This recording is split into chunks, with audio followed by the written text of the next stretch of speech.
Muy buenos días, nos encontramos acá en la comuna de Villa Alegre, en casa precisamente de una persona muy importante para nosotros, don Jaime González Colville, historiador, profesor de castellano, ya, en donde queremos con él tener una conversación relacionada con nuestro cementerio de Pelarco. Don Jaime González, muy buenos días. Buenos días. ¿Cómo está usted? Muy bien.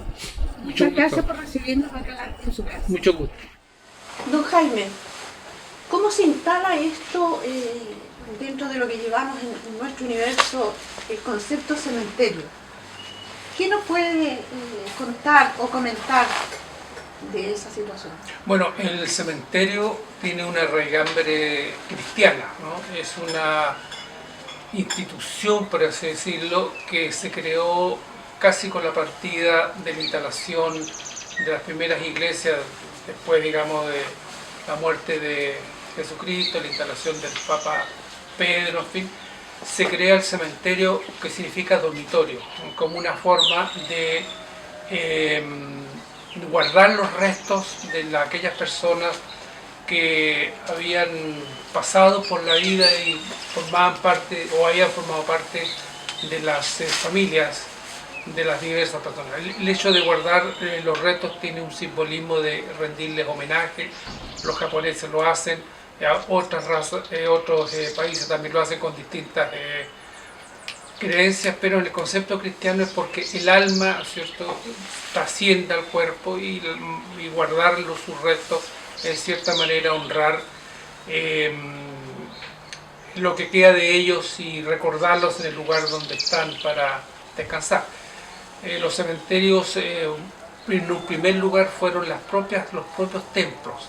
En las paredes de los templos las personas más pudientes se sepultaban dentro de los templos, y aún en nuestra región hay placas en algunos templos que recuerdan las personas sepultadas ahí.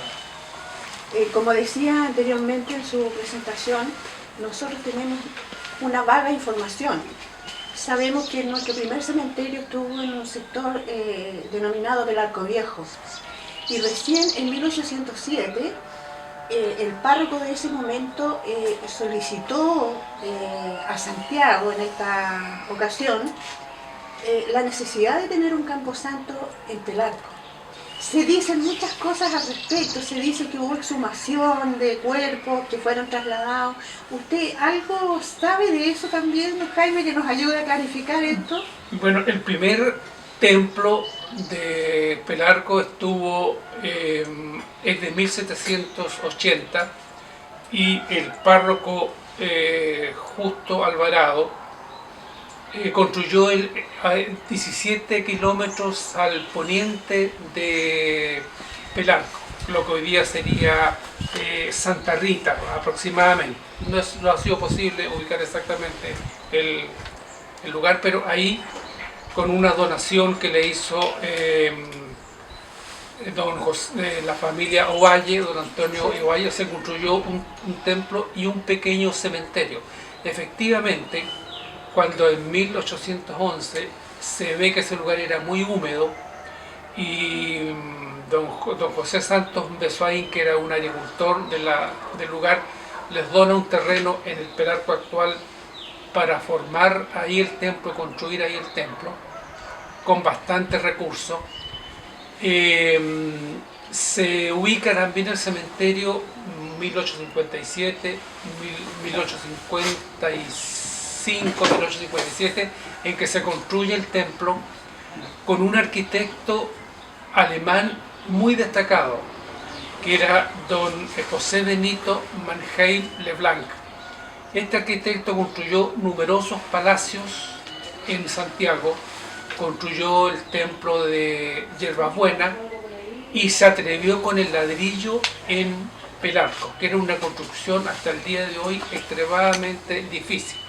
Ahora, es efectivo que cuando se trasladó Pelarco desde el lugar donde estaba hasta donde hoy día está, hubo traslado de las familias más pudientes, trajeron sus restos al cementerio que iba a ser, digamos, que es el cementerio actual.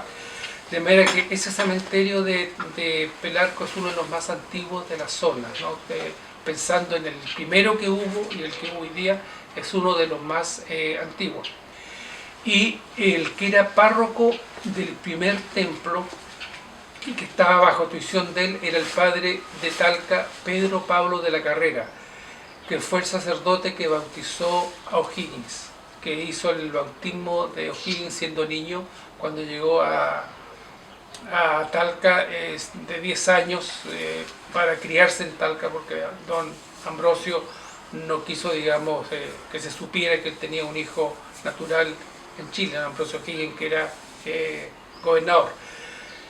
Bueno, esa es, digamos, la historia un poquito, yo diría, fúnebre o truculenta del cementerio de Pelarco. Es muy antiguo y, como digo, tuvo en sus inicios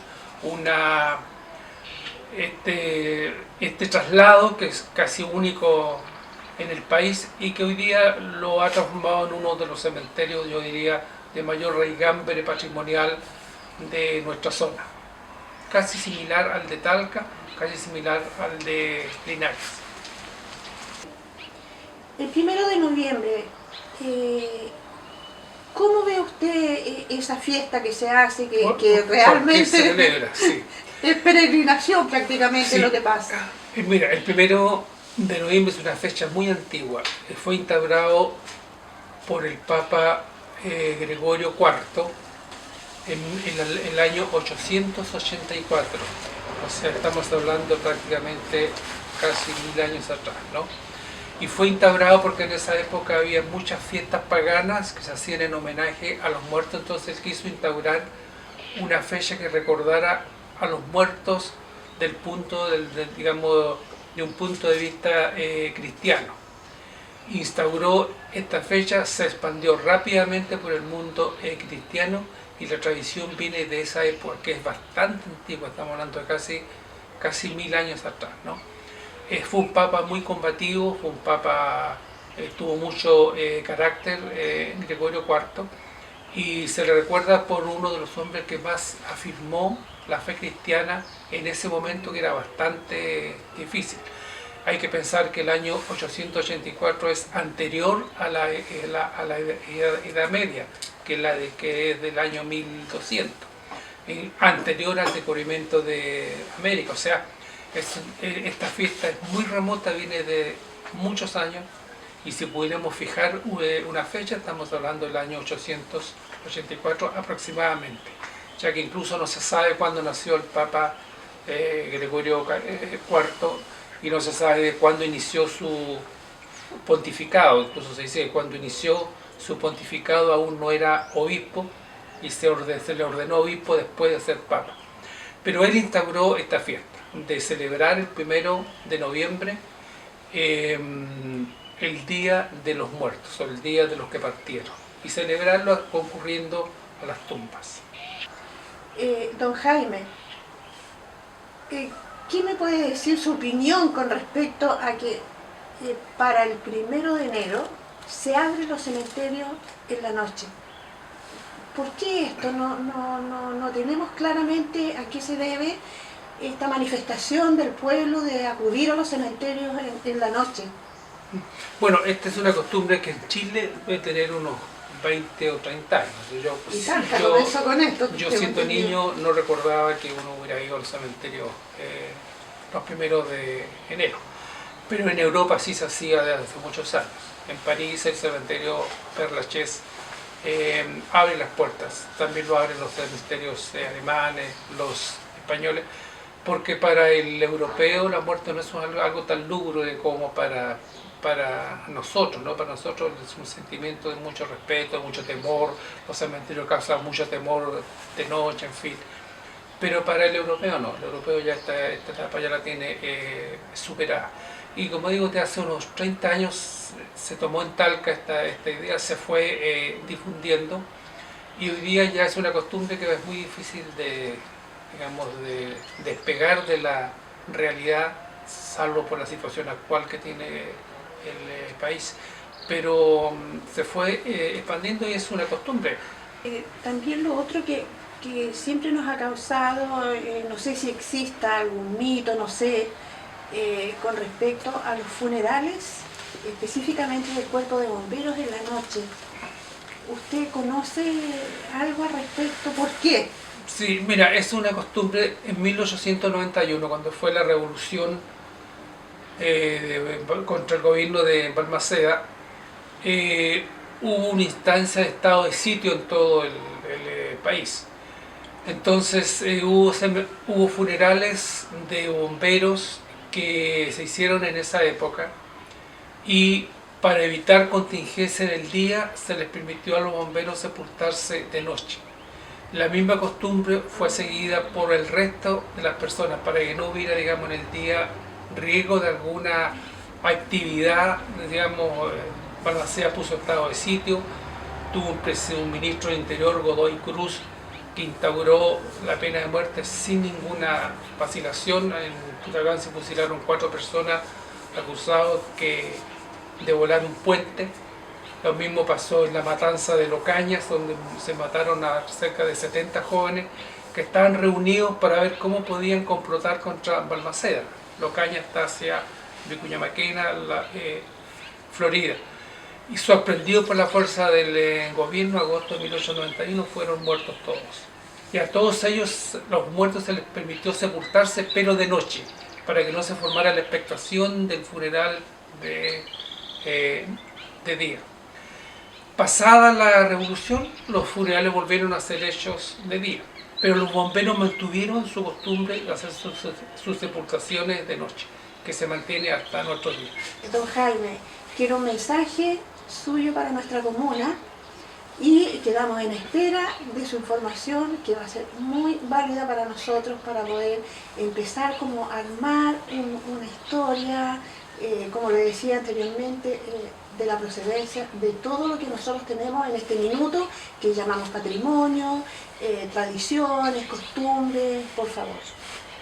Bueno, a mí me tocó encontrarme con el alcalde de Pelarco, a quien le mando un afectuoso saludo, en el funeral del padre Andrés Pérez, que era el párroco de Pelarco y que está emparentado con mi esposa, el primo de mi esposa. Y ahí yo le conversé, pues, hace 2 o 3 años atrás, la necesidad de hacer la historia de Pelarco. Yo he hecho la historia de Longaví, la historia de Villalere, la historia de San Javier, la historia de Linares, la historia de Parral, en fin, casi todas las comunas, porque no es igual la historia general del país que la historia personal de cada comuna. No es igual la historia de una comunidad que la historia de cada familia en sí, y la comuna es una familia. Mire qué interesante para la comuna de Pelarco de saber de nuestros inicios, de lo que hemos sido también históricamente para nuestro país. Don Jaime, agradecida eternamente de su colaboración, no lo puedo llamar de otra forma, y bueno, no es la primera vez que nos encontramos y ojalá que podamos juntos construir esta verdadera historia de nuestra comuna para que algún día nuestro futuro, nuestros nietos y bisnietos puedan saber qué es lo que era la comuna de Pelarco. Ya, agradecida don Jaime, dejo las cámaras para dar un saludo a nuestra comuna. No, es muy notable que las comunas se preocupen y que haya gente como ustedes que se preocupen de recuperar su pasado. No es materia de todas las comunas, no es preocupación de todos los alcaldes, no es preocupación de todos los gobernadores. No, la cultura es siempre un ente casi desechable, no es importante. Cuando se trata de recortar fondos, lo primero que se recorta es de la cultura. Pero es fundamental, lo que usted dice, en España todas las comunidades tienen una asignatura de historia comunal. Así como se estudia la historia del mundo, de Francia, qué sé yo, tienen de historia comunal, la historia de su calle, de su pueblo, de su lugar. Y eso crea raíces también encariña a la gente con su tierra. Así que muy importante y mucho gusto de haberlo recibido en este lado Villalegre. Muchas gracias. Gracias a ustedes.